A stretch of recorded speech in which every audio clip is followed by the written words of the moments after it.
News and comedy on Johnny Carson's Tonight Show, weeknights at 22:30 over AFVN in Saigon. The time is 1800.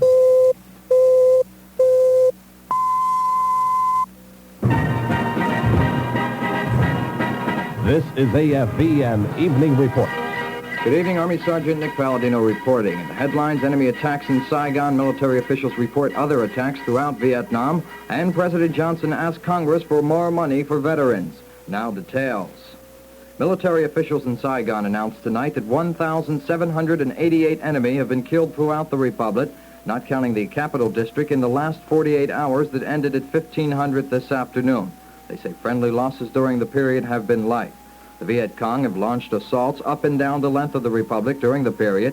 Today in Saigon, they tried to seize the American embassy. They were unsuccessful. At 0300, a Viet Cong force from the C-10 Sapper Battalion attacked the embassy with small arms, automatic weapons, and RPG-2 fire.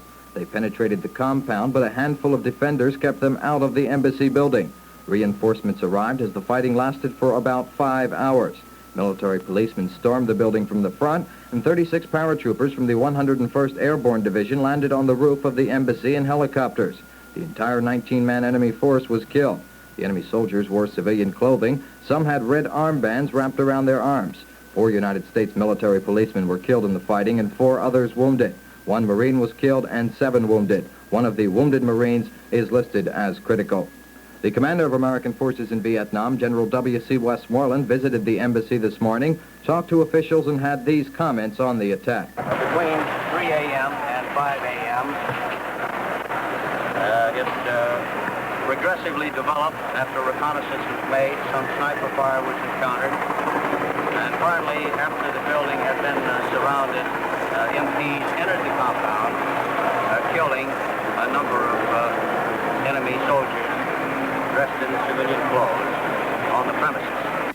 General Westmoreland said the 7-day truce the communists had proclaimed for the Lunar New Year is clearly revealed as a hoax and a fraud. Earlier, the Allies had canceled their own 36-hour truce for the 5 northernmost provinces of South Vietnam because of massive enemy buildups of men and supplies. They later canceled the whole truce. At the same time, Viet Cong soldiers were attacking other targets in the capital district. They assaulted the Joint General Staff Headquarters, the Tan Son Nhut Air Base and Mac V Annex, the Vietnamese Naval Headquarters, the Phu Ta Racetrack, and 6 American military hotels in the city. In actions in Saigon, 1 military policeman has been killed and 20 others wounded. The operations officer for the 716th MP Battalion says he's convinced the attacks were coordinated and planned in advance. All commercial air flights out of Tan Son Nhut have been canceled, and the base has been placed on a military alert. Enemy raiders also attacked the Vietnamese radio station in Saigon, and there were skirmishes reported at the motor pool in the capital. 2 terrorists on a motorbike tossed a grenade at the home of the Philippine ambassador to South Vietnam today. No one was hurt by the blast. One of the terrorists was killed, and the second wounded and captured. There are also reports of a sniper in the vicinity of the Korean embassy in downtown Saigon. In Cholan, an estimated 2 VC companies attacked the 6 Arvin police station. They were repulsed and are reportedly making an attempted escape. Most of the reports received so far are still sketchy, and details are expected later. President Johnson was up in the early hours stateside time today to receive briefings on the Vietnam situation. Newsman Don Folsom has that story. President Johnson asked to be awakened during the night for reports on increased communist military activity in South Vietnam. He was, twice. He was roused from bed at 5 a.m. and again at 7 to receive cables from General Westmoreland. Democratic congressional leaders, including Senate Foreign Relations Committee Chairman Fulbright and House Foreign Affairs Committee Chief Morgan, were filled in on the Vietnam situation and the Pueblo matter at the White House this morning. With Mr. Johnson presiding at the breakfast session, Defense Secretary McNamara, State Secretary Rusk, and Joint Chiefs of Staff Chairman Earl Wheeler conducted the briefings. The White House says Republican congressional leaders will also be kept up to date on Vietnam and Pueblo developments. Don Folsom at the White House. British Prime Minister Harold Wilson says only a narrow bridge separates the 2 sides from Vietnam peace talks, judging from their public statements. Speaking to the House of Commons, Wilson said it is up to the friends of both sides in the war to persuade them to talk peace. Wilson met with Soviet Premier Kosygin last week to discuss the Vietnam War.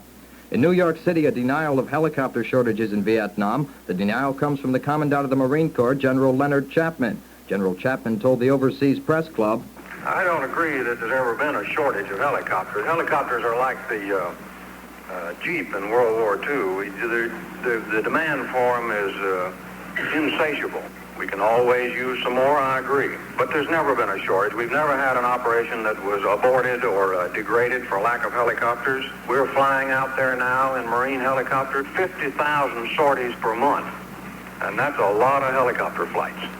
The congressman says the USS Pueblo was under the direct command of Defense Secretary Robert McNamara, which may have delayed military reaction to its capture by the North Koreans.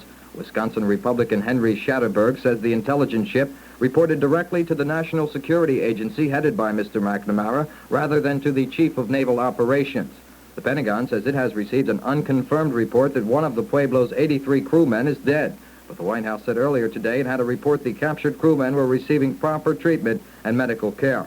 Private talks on the Pueblo crisis continued among members of the United Nations Security Council. There is no word on the actual substance of the talks, but indications are that little, if any, progress was made. California Governor Ronald Reagan talked about the Pueblo crisis today. He told newsmen in Sacramento, "But I still say that there is no moral justification for this country standing by and letting what amounts to an act of piracy, an act of war, be perpetrated upon us and write off 83 young men and hope that maybe some way the other side will soften and give them back." The commander of United Nations forces in Korea says he sees no unusual indicators pointing toward all-out war with North Korea. He says the seizure of the Pueblo demonstrates the North's desire to control all of Korea. But General Charles Bonesteel says intensified actions are underway to block the communist threat. Senator Everett Dirksen, the Senate Minority Leader, had some comments today about the arguments over the Pueblo crisis. Let's not be impatient. Don't be rash. Don't do this. Well, I thought, who is going to speak a peace for the country? Because I think the temper of the people is that they want something said to show we're just not going to take this thing lying down and wait for time to tranquilize and to heal. This is something that isn't going to be healed right now. No man escapes when freedom fails. The best men rot in filthy jails. And those who cry, appease, appease, are hanged by those they sought to please. That fits the bill if you ever appease, and particularly where freedom is involved. And involved here